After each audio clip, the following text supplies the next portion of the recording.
Mr. Bill Phillips, who's Chief of Staff, and Ms. Brenda Haywood, who is the Deputy Mayor. Who's going to start? I'll start, All Madam right. Chair. Thank you. Thank you for the opportunity to be here. I am Bill Phillips, Chief of Staff. I've got with me, as was previously said, our Deputy Mayor for Community Outreach, Brenda Haywood, and then Kristen Wilson, our Chief Operations Officer. And then we have members of the mayor's staff in the audience should you have any questions that they might be able to help with. Last year during our budget hearing, the city was just entering into the COVID era, and we were unsure exactly what to expect. And then what a year it has been. On the COVID front, the numbers are continuing to indicate we've reached the turning point we've been looking forward to, and the city is moving towards normal. We're in the midst of planning throughout Metro for the path to recovery. The year since we last met included other challenges as well. There was the civil unrest about this time last year, in which one unruly group hijacked an otherwise peaceful demonstration of people expressing their First Amendment rights. That resulted in extensive damage to downtown buildings, and in this building in particular where a fire was intentionally set on the first floor. And then none of us will forget the Christmas morning explosion. And I will paraphrase Aaron Williams on our staff who tweeted that morning, "It was comforting to see so many public servants drop everything to come and help." And that's something that we're all very proud of. I know you are too. Nashville has stood strong, and Nashville stands strong. The office of the mayor has met every challenge with teamwork, with hard work, and with resilience. And it has, just as the rest of Metro has. We can all be very proud of our workforce in Metro Nashville. Our pandemic response was unprecedented. Multiple agencies met constantly and consistently in a response to the demands for battling this unknown virus. The office worked with Metro-wide task force consisting of almost every agency in one way or the other, working hand in glove with the hospitality industry and the committee that it had formed, and played a key role in ensuring equity in both testing and the vaccine. I want to give a shout out to Ben Eagles of the office, who helped coordinate many efforts with the health department and with the hospitality center, as well as Kristen, our chief operations officer, and then Brenda Haywood, who has done so much, particularly in ensuring that vaccines are throughout the community. On community safety, last December, Police Department veteran John Drake was named Chief of Police. And as part of that transition, Mayor Cooper formed a Policing Policy Commission to review current policies and to recommend improved policies for Nashville. These recommendations today are serving as a roadmap for Chief Drake and his department. Recently, Ron Johnson joined the office as the first community safety coordinator, and an advisory committee has been formed that is working with him that represents a broad segment of the community. And then we are collaborating closely with the Office of Family Safety to support that mission, and then find ways that we can use their practices as a model for other efforts. In transportation and in infrastructure, In a separate hearing, you learned of plans for improved transportation for not only Nashvillians, but for the thousands of people who come in and out of the city on a daily basis. And then thanks to your support, we are moving towards a Department of Transportation that encompasses all forms of moving about the city, from walking to traveling in public transportation. And this will all be coordinated for the first time under a single agency. And Mayor Cooper is working diligently every day to tap every resource at every level of government to improve the city's infrastructure for today and for the years to come. He has an established working relationship with state and federal officials. And now I'd like to call on Brenda to share about some of the other activities that we have in the office. Ms. Haywood, you may need to share that middle microphone. We don't mind sharing. I feel right at home here in the council office, Berkeley. Thank you for the opportunity to speak to you today. First of all, without any further ado, I'd like to tell you a little bit about the Community Engagement and Office of Neighborhoods. The purpose of our office is to serve as a bridge, a conduit between the mayor's office and the entire city and the neighborhoods by neighborhood. It is our endeavor to improve the quality of life of all the neighborhood citizens by involving our individuals in the governmental process. Our office is by all means dedicated to striving each day to ensure that our community members have access to the necessary tools and resources to ensure their success. We will continue to work collaboratively with the community and diverse stakeholders to ensure that all of our citizens will be heard, valued, and above all, empowered. I would like to talk to you a little bit about public education. I can remember the first day we were in the mayor's office and Mayor Cooper said, I want to improve the relationship between public education and the mayor's office. And I think he has been very successful in doing that, because just to see he and Dr. Battle interact is a beautiful sight to see. And while I was on the Metro Council, I don't know if I actually witnessed that.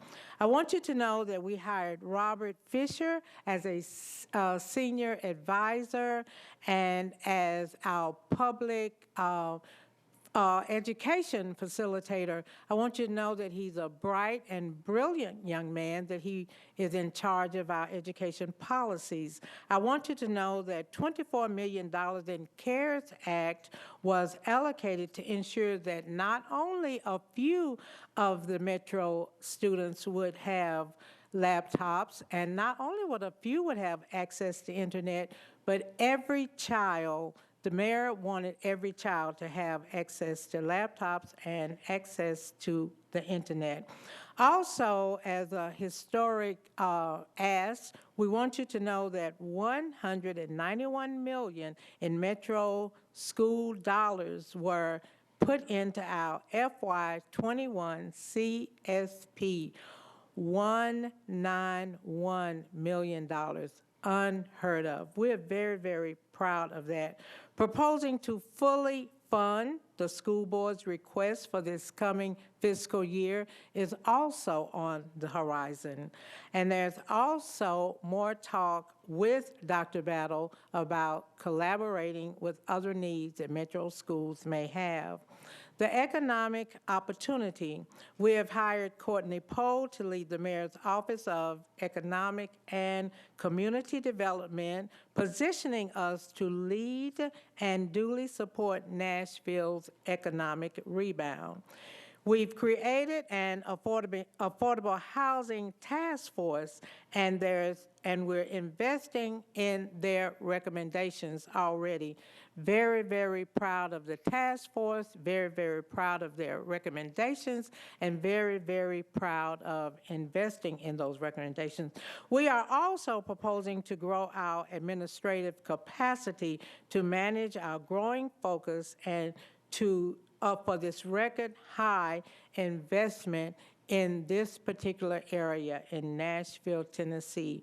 We're growing fast and we have to keep up with it, and we're looking to hire people to address those particular needs. Now, in neighborhoods and community engagement, we want you to know that we have established a communities of color. Oftentimes, people in communities of color feel left out. There's a lot of hesitancy in terms of getting the COVID vaccine, and we wanted them to know that you don't have to be hesitant. We are here in the mayor's office to address, answer, and give you access to the vaccine. We've been very successful in that, and we're very proud of that. Now we are also expanding the communities of color to address other needs that people of color may have. We want you to know that Hub Nashville has done an outstanding job at serving our city's needs during a very demanding year, demonstrating its potential to not only to adapt, but to deliver, and we're very proud of that. We've hired Mohammed Hassan as our new Americans director, and he has put a lot of energy and effort into public health, equity, and inclusion as it relates to our new Americans.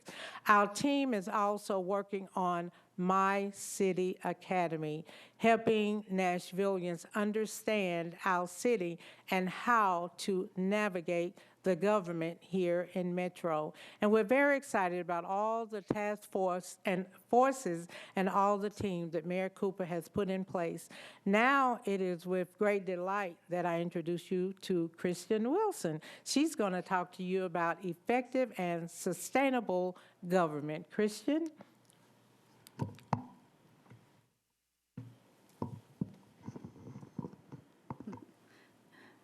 Thank you, Deputy Mayor Haywood, and thank you, Bill. As Chief of Operations, I help Mayor John Cooper work with the 55 department heads and offices across all of Metro government. One area in particular that we have been quite keen on developing a capability around is performance management. You all had the opportunity, probably more than once, hopefully, but to meet our director of the Office of Performance Management, Diego Eguarte, who has been leading an effort primarily around our operations to date. We have launched 5 public dashboards where the public can see a selection of over 300 metrics monitored by the Office of Performance Management, and more importantly, can see how Metro agencies perform in multiple areas such as operations, service level, and cost monitoring. We have also partnered with Finance's Office of Management and Budget to integrate performance data and strategic planning into our budget process, continually focusing on developing better financial stewardship practices.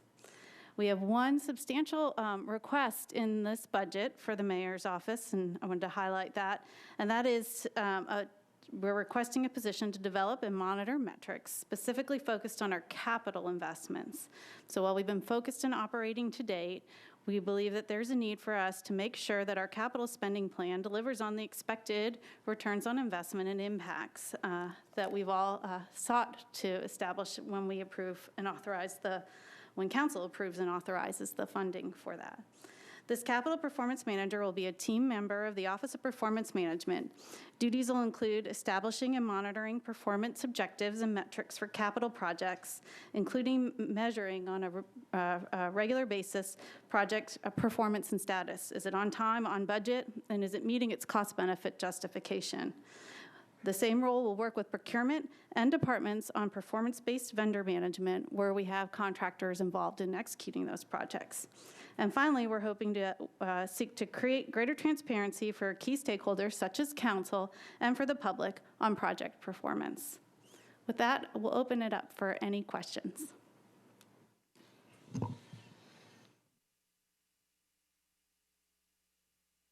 Councilman Druffel?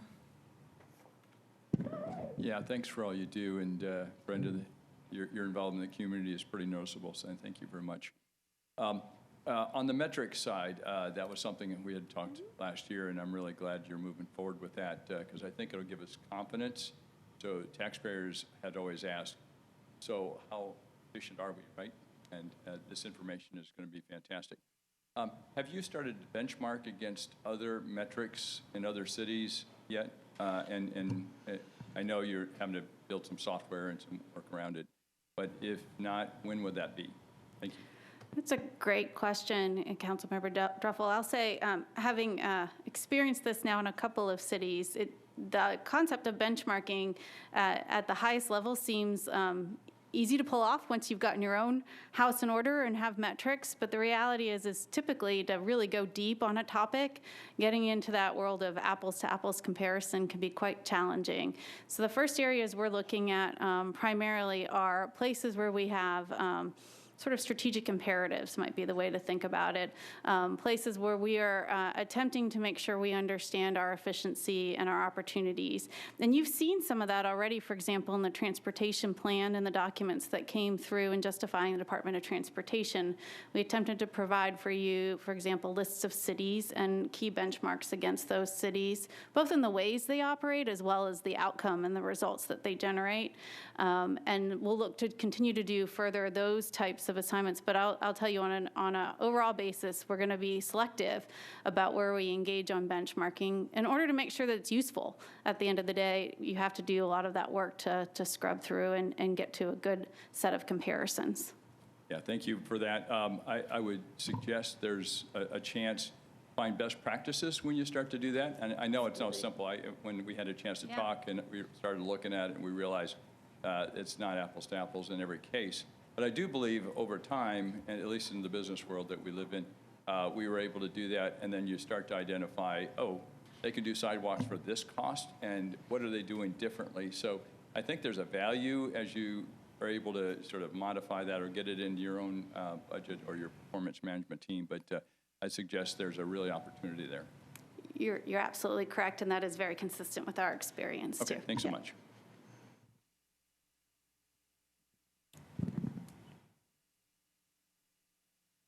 Councilwoman Henderson? Thank you, Chair Toombs. Thank you all for being here. We appreciate you very much after what's been, I know, a really difficult last year. Mr. Phillips, in the context of last budget hearings last year, you know, the office absolutely being in transition, getting its legs underneath it, you know, we look at your organizational structure that every department has kind of just in a general sense. But something that I had asked for, and I think the council would really appreciate, was understanding of your 33 plus one positions. You know, what is within that person's kind of portfolio? What is their job description? Who reports to whom? We talk a lot in Metro about offices of something, and sometimes those offices have 3 people in them. Sometimes that office is just one individual. And, you know, for us as council to interact as best as possible and most efficiently and productively with you all, we need to understand who is responsible for what at both kind of the special projects level, but on the ongoing day level. And so, you know, I asked for that kind of, you know, occasionally over that year, understanding an unprecedented year and respecting that. But I wonder, is that something that you have provided to the council at this point? Thank you, and thank you for your understanding. And yes, we have provided what you'd call an organizational chart, but Robert Fisher, who in addition to education is my deputy, is working on exactly what you're talking about, and we're doing some reorganization. And the truth is, some people are carrying more than one title, so it gets a little complicated from time to time. But we are making progress on that, as I promised you we would, and we will deliver.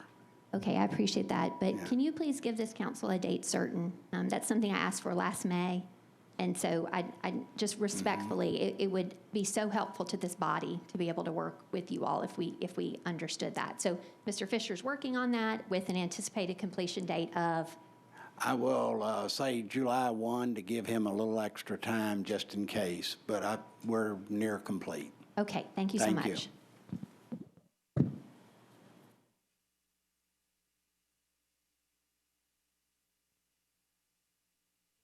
Councilwoman Gamble? Thank you, Chair, and thank all of you for all of the work you've been doing and continue to do for our city. You mentioned the new hire, Ron Johnson, for the very new position, the Community Partnership Coordinator, as a result of the work that the Policing Policy Commission developed. Do you anticipate any other new positions similar to that coming into the mayor's office as a result of our transportation plan or any other new initiatives that are on the horizon?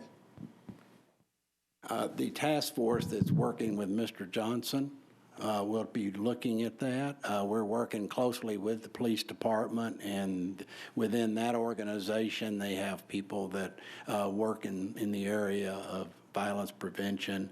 And so we will bring all that together, take a good look at it, and then dovetail as it makes sense. Kristen?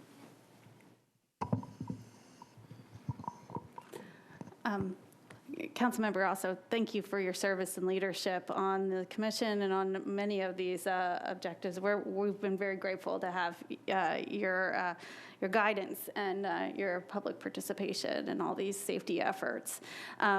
Overall, right now, I think we are at the appropriate levels that we are budgeted for the mayor's office. We do have 4 vacancies we're working to fill, and Bill can go into those in more detail if you need. What I would say is, as we are looking at, for example, the next round of governor's grant, which is a funding source that we've used for Ron Johnson, based on council's authorization, or as we are better understanding both the requirements and the eligibility for the uses for the American Rescue Plan federal stimulus, as well as the next governor's grant. We are keeping an eye on whether or not there are key needs or key gaps. We're having a grant-funded position similar to Ron Johnson's could make sense for us to make sure we're furthering efforts in response and in recovery.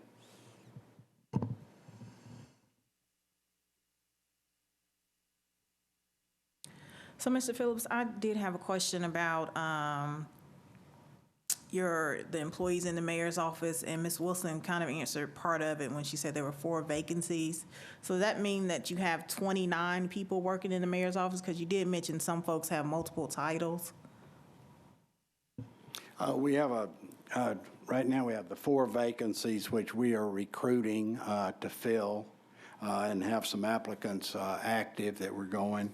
And we do have, I believe 29 is correct, Chair. Okay.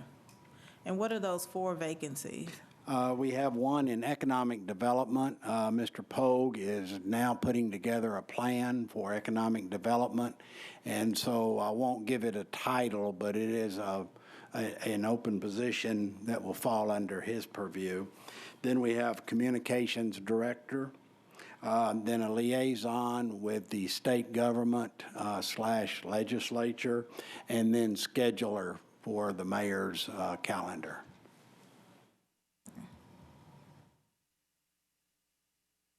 And Mr. Ron Johnson, what's his title? Because I was trying to find it on the list. What is his position?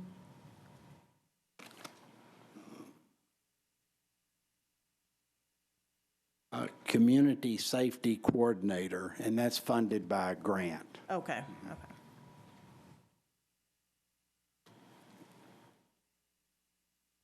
Councilwoman Porterfield? Thank you so very much, Chair, and thank you all for the hard work that you all have done this year and for the information that you've provided. Just wanted to seek a little clarity. You mentioned that some individuals are holding more than one position.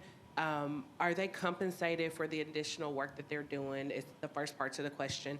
And then the second part to the question, if they are holding more than one position, are these 2 budgeted positions that one person is doing, or is this they are hired for this one FTE position, however, they just have additional responsibilities? Thank you for asking that. Our staff is lean. No one is holding more than one FTE position, but we have a number of people that have more than one responsibility or one area that they work with. For example, Mike Jameson, who works so hard with each of you, is also very involved in sustainability, and so he works on that in between all the other things he does with the council. And so that's what I mean by that. No one is holding two FTEs, so they may have 2 or 3 jobs that they perform. So. Thank you for that, but let me clarify my question. So would that be, there's a council liaison position, and there's a budget for that, or salary for that, and then there's a sustainability position, and there's a salary for that. Are we getting Mike and paying him for one position, but he's doing the work of 2 positions? Or are we paying him for one position and he's getting a stipend for doing extra work? That's what I wanted clarity on. No, ma'am, he gets one salary. Okay. And there's no stipend.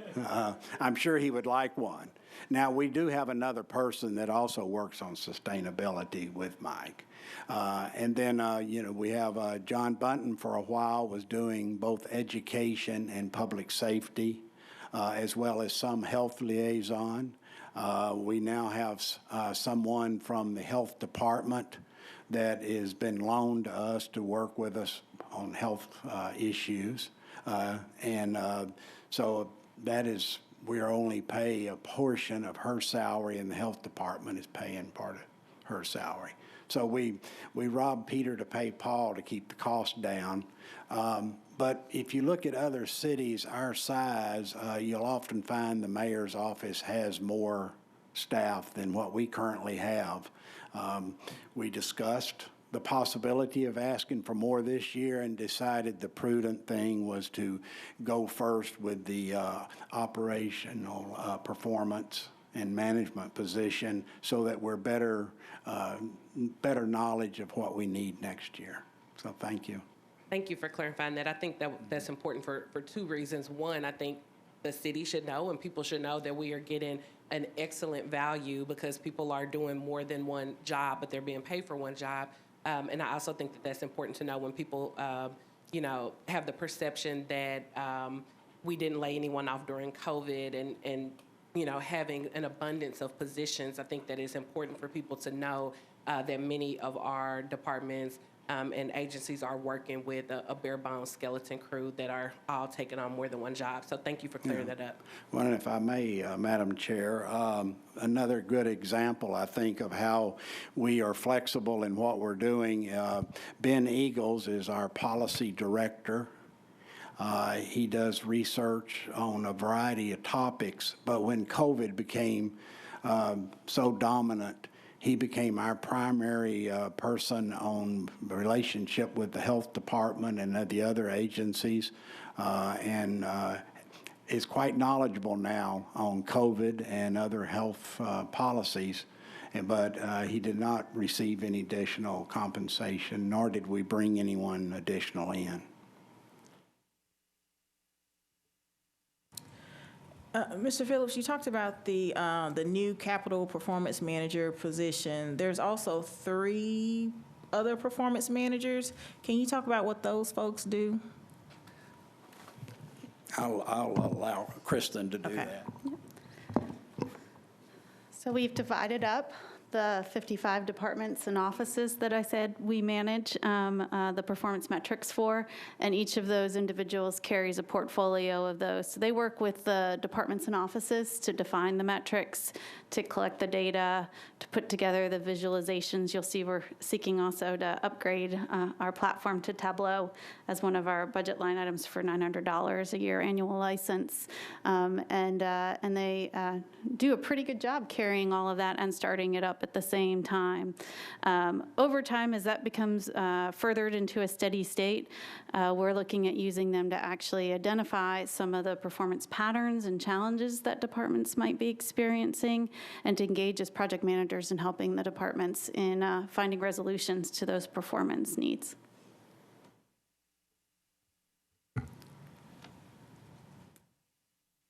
Councilwoman Vercher.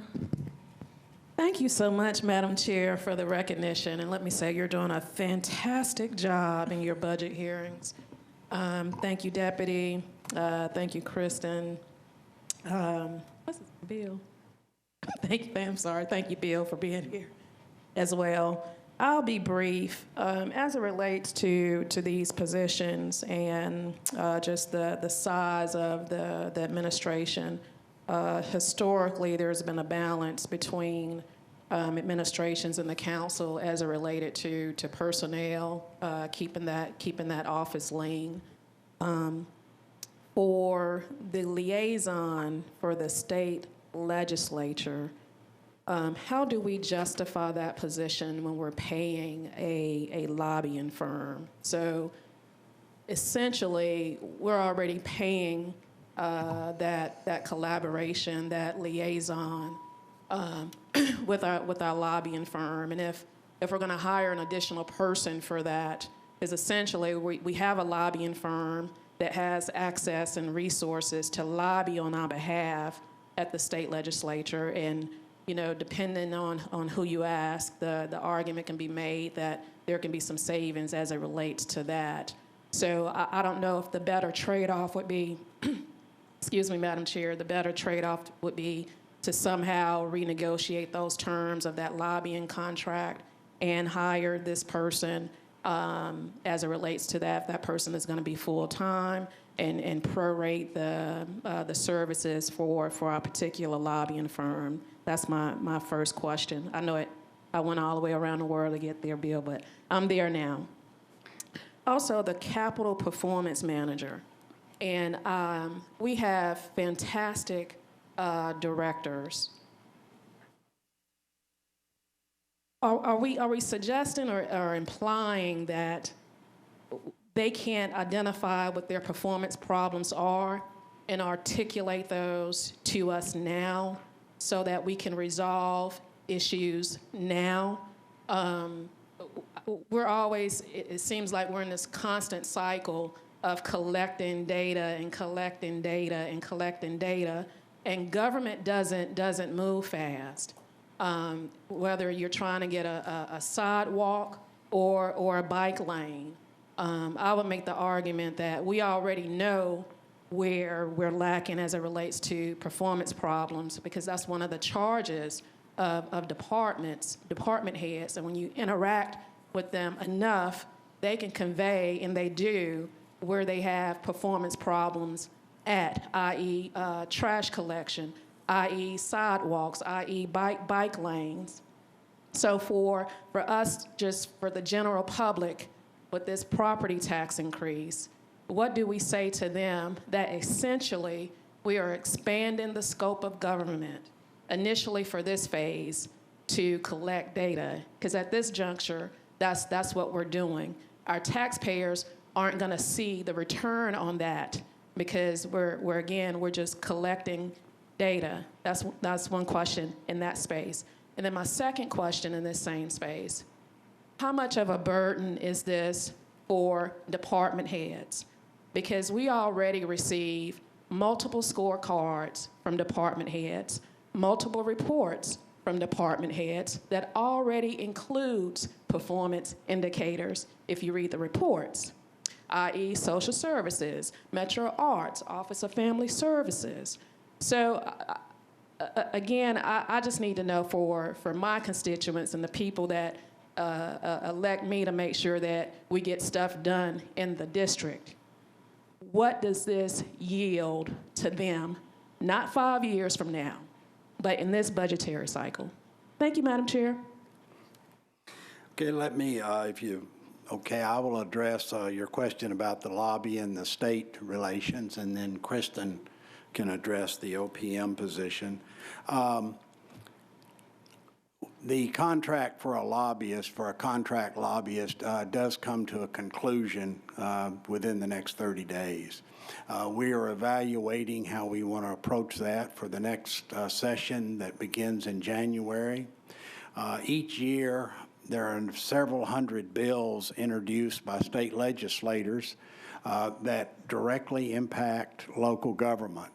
Also, our agencies have things that they need to be addressed at the state level where we have our own legislative package. The lobbyists are to be a supplement to our liaison, and in addition to lobby and legislature, the liaison works with state agencies as well. They each have liaisons that we work with on different issues. But we find that it's extremely important in order, frankly, to protect the rights of local government in relationship to state government, to have someone on the ground and paying attention to that full time.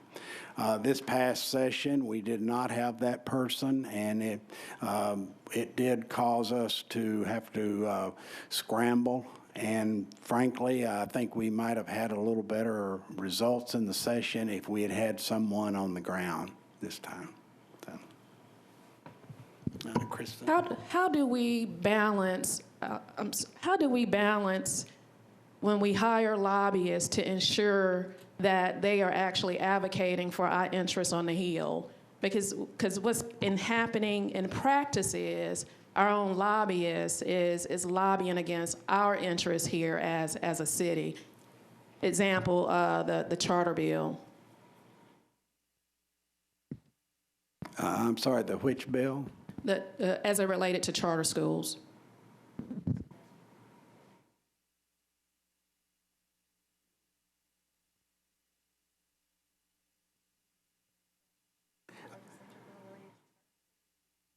Oh, the charter.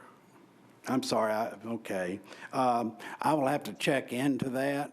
But if they are actively lobbying against us as well as representing us, then they are in breach of contract.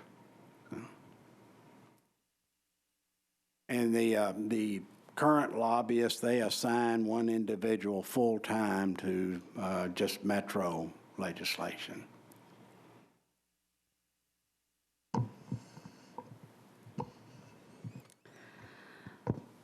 On the question of performance management, this is always an interesting tension when you're starting up a performance management program. You're quite right, Councilmember. We have excellent directors and department heads and elected officials who oversee offices that are operating as well that all do have a very good handle on the day-ins and day-outs of their operations. Sometimes the challenges are that we get so lost in the thick of certain topics that we don't always see the patterns of what's happening. And we also often end up in situations where things change rapidly, and for us to get a metro-wide view of what's happening is really critical and important to decisions that get made.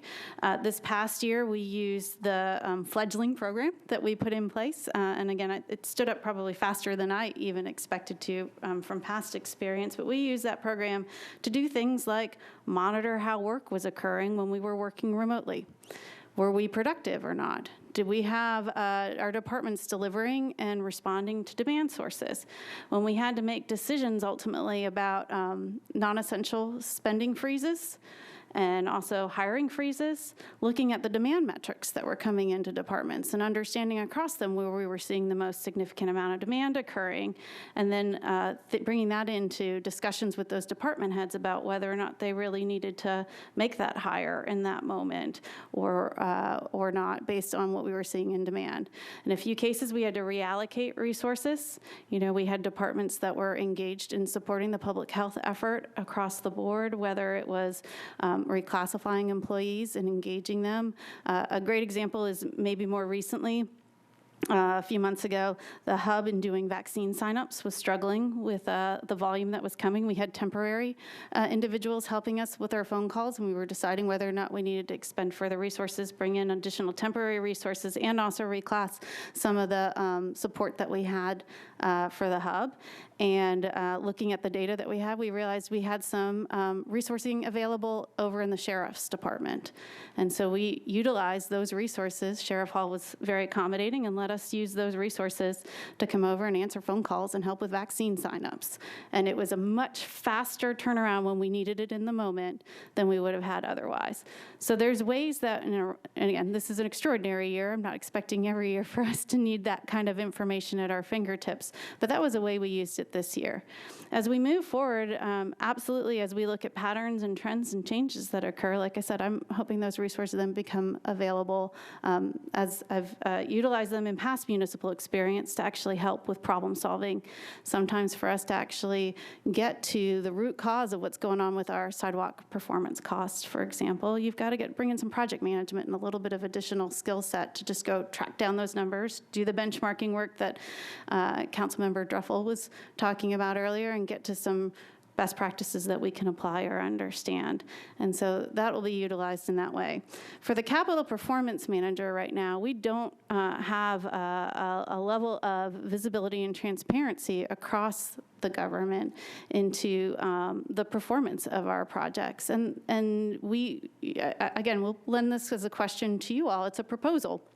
But at the end of the day, if you have ever been wondering what's going on with that project in my district and when is it going to be slated to move forward, we're hoping at the very least to start working with departments to create a little bit better of a cross-metro sense of when those things are happening, and as well make sure that you all understand the outcomes that are related to them as they move forward. In addition, I will give, and I know we have finance queued up to speak next in their budget hearing, there's incredible work that's been happening at a procurement on performance management and bringing more performance capabilities into the procurement process itself. What that will require is that we need to make sure that departments then are evaluating the performance of the vendors and writing that up and documenting that. And this individual will be making sure those things are also occurring on our most important projects. Hope that helps.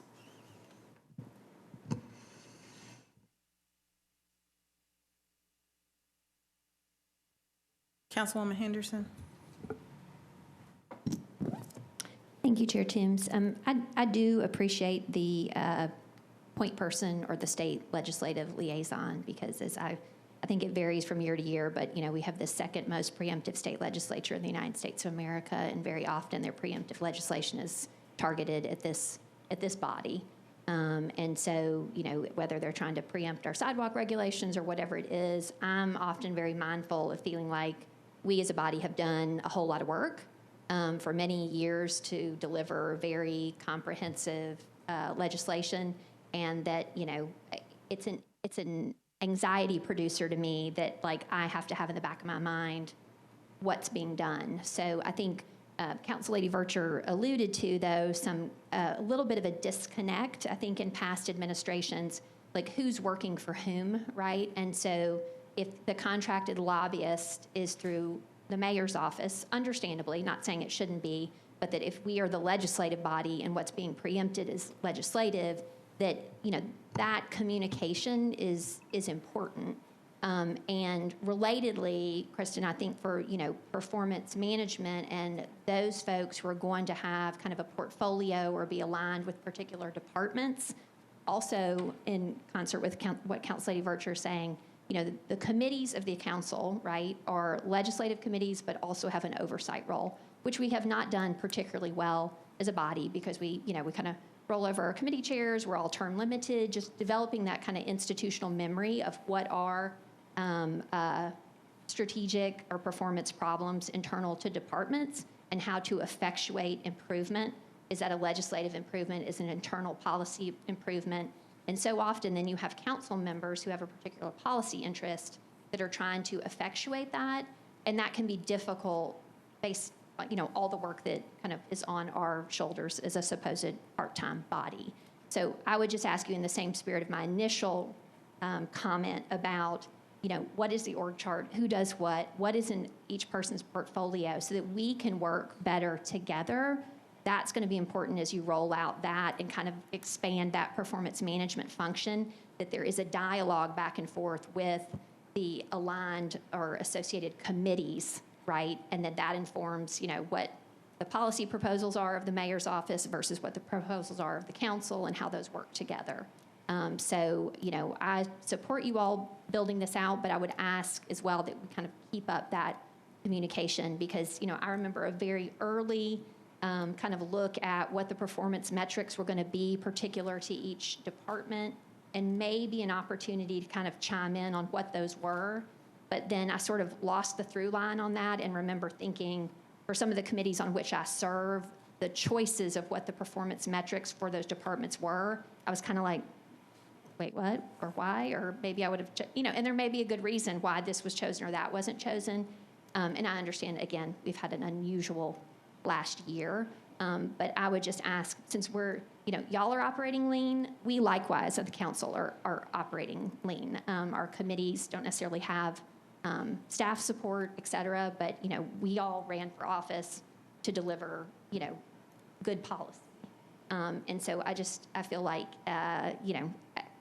please keep us posted on those, because to your point of saying, should we have more people in this office, and you are running lean, when you show us the work, right, and we understand how your org chart works and what's being delivered, then when you come back to us, we say, sure, put more three positions in the mayor's office, and maybe a few more in the council office too.